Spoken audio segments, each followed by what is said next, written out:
जो हमारे guest studio में मौजूद है ना, ये वो काम कर रहे हैं जो मेरे दिल के बहुत करीब है, और वो ये है कि वो बेज़बानों की ज़बान बनना और उनके लिए काम करना, उन तक खाना पहुंचाना। इससे ज़्यादा बड़ी चीज़ मेरे नज़दीक कुछ नहीं है, क्योंकि हम इंसानों के लिए, तो आपने देखा है पूरे शो में हमारे जितने रमज़ान के हमने जितने शोज़ किए हैं उसमें इतने सारे लोग हैं जो कि इफ्तारियाँ भी कराते हैं, राशन भी बांटते हैं, लेकिन बेज़बानों के लिए बहुत कम लोग हैं जो इस सिमत में गामज़न है। उनमें से एक ये हैं, इनका लक़ब है a man with a heart of gold. नाम इनका है सैयद फैसल। अस्सलाम वालेकुम। वालेकुम सलाम। ठीक हैं आप?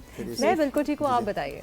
मैं ये बताऊं कि सबसे पहले तो चैनल का नाम मुझे बड़ा पसंद आया, 365 पूरे होल ईयर इसमें शामिल है। मैं एक खाना रोजाना करता हूँ फॉर द ह्यूमन और एनिमल्स के लिए जी। तो मैं हंगरी स्ट्रे एनिमल्स को खाना प्रोवाइड करता हूँ, क्योंकि वो भूखे हैं, उनको नहीं पता कि हॉस्पिटल का है ट्रीटमेंट के लिए, उनको खाने का नहीं पता कहाँ से मिलेगा। हाँ। तो उनको ये मैंने वन मैन एम्बुलेंस बाइक पर है और बाइक पे मैं एम्बुलेंस इसको रेस्क्यू और ट्रांसपोर्टेशन करता हूँ। अच्छा, ये कब से आपका सिलसिला शुरू हुआ और क्या हमेशा से आपको जानवरों से मोहब्बत रही है?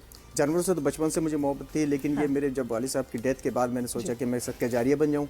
सदका जारी के लिए नेकी का काम आपको करना है, तो यही नेकी पोटला ऊपर जाएगा। तो मैंने ये एनिमल्स को मैंने देखा कि इतना लोगों का कंसर्न इस तरफ नहीं है, हाँ। तो मैंने फूड सप्लाई इनको शुरू कर दी, क्योंकि तकलीफ देखें जानवर की भी है, इंसान की भी है, उसका भी टेस्ट है। जैसे टेस्ट पे बात आई तो मैंने प्लेटर इंट्रोड्यूस कर दिया फॉर एनिमल्स। ये 4000 का प्लेटर आदमी का, तो उसका 100 रुपए का प्लेटर, उसमें वैरायटीज है, तो उसका भी टेस्ट है, उसको भी भूख लगती है। अच्छा, तो ये क्या हम खरीद सकते हैं? जी खरीद सकते हैं, मैं तो फ्री देता हूँ स्ट्रे एनिमल्स के लिए। तो आप डोनेशन के तौर पे बताते हैं कि ये 100 रुपए का प्लेटर है, तो लोग डोनेट कर सकते हैं? डोनेट नहीं करते हैं, तो जो यानी कि जिसको जो एनिमल लवर है तो उसको मैं फ्री ऑफ कॉस्ट दे देता हूँ। That is so sweet. हम दोनों जो हैं, मनशा और मैं, हम दोनों इसी चैरिटी की तरफ हमारा रुझान है, और हमने बहुत सारी चैरिटीज को बुलाया हुआ, जानवरों से बड़ी मोहब्बत, बहुत मोहब्बत करते हैं हम। तो कराची में क्योंकि स्ट्रे एनिमल्स को इतना अच्छा नहीं समझा जाता, क्योंकि लोग प्रेफर करते हैं कि अगर वो अडॉप्ट भी करें तो वो कोई नस्ली कुत्ता या नस्ली बिल्ली जो है उसको अडॉप्ट करें, और जो स्ट्रे हमारे जानवर हैं उनको बहुत निगलेक्ट किया जाता है।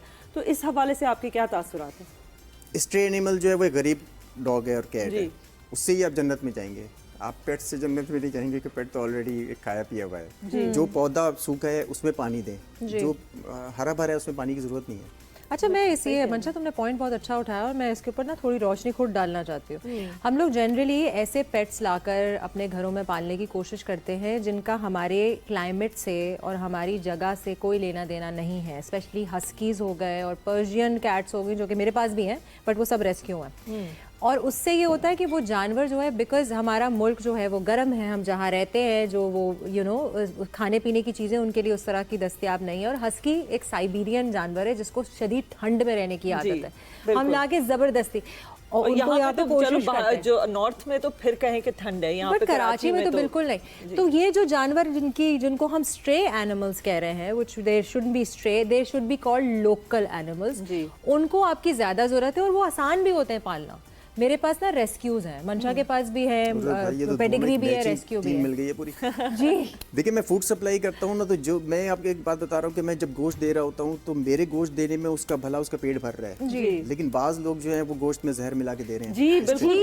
तो ये डिफरेंस जो है ना, ये गलत। जी जी, इससे बड़ा हमें दुख भी होता है और बहुत दर्दनाक चीज है ये अभी आई थिंक लाहौर कोर्ट ने पास किया है ये जजमेंट, उसके बाद भी कुत्तों को उन्होंने जाके मारा है। बट ये इस पे तो मैं बहुत लंबी तबील कोई गुफ्तगू कर सकती हूँ, आप बैठिएगा। नाज़रीन, हम अपने गेस्ट के पास जाते हैं और मजीद थोड़ी सी कॉन्वर्सेशन करेंगे। बहुत जल्द वक्त खत्म होने वाला है और रोजे की तरफ हम गामजन होंगे, सो हम उधर मिलते हैं। आइए, थैंक यू। अच्छा जी, फैसल साहब, देखें, ये हम लोगों ने कोशिश तो बहुत की है लोगों को इस तरफ राग़िब करने की कि बेज़बान की ज़बान बनना ज़रूरी है, और अगर आप उनकी मदद नहीं करना चाहते तो उनको तकलीफ भी मत पहुंचाइए। आप एक मैसेज देना चाहेंगे लोगों को अबाउट स्ट्रे एनिमल्स, कि वो अगर आपके गली मोहल्ले में हैं तो उनकी किस तरह से टेक केयर कर सकते हैं, और अगर नहीं कर सकते तो तकलीफ ना दें? देखें, ये करें कि एक तो जो ग्लास वगैरह घर में टूट जाते हैं तो उनको डस्टबिन में डाल देते हैं, वो कूड़े में जाते हैं। वो जानवर उसको मीट वगैरह लगा होता है वो उसको खा लेते हैं, ज़बान वगैरह कट जाती है। ऐसे केसेस हमारे पास आते हैं रेस्क्यू में, जो ज़बान वगैरह कटी हुई उसी वजह से होती है, तो इसको थोड़ा केयर अवॉइड करें, केयर करें। दूसरा है कि भाई कम से कम पानी जो है, पानी तो फ्री का है, पानी फ्री का है, वो पानी रखना शुरू कर दें। वही सवाब का काम भी है, सवाब का काम है, बहुत बड़ा काम है। Thank you. ये दो चीज़ों पे ही आप गौर कर लीजिए नाज़रीन, और आपका जो है सवाब भी होगा और आप अच्छे काम भी करेंगे और बेज़बान की दुआ भी लगेगी। नाज़रीन,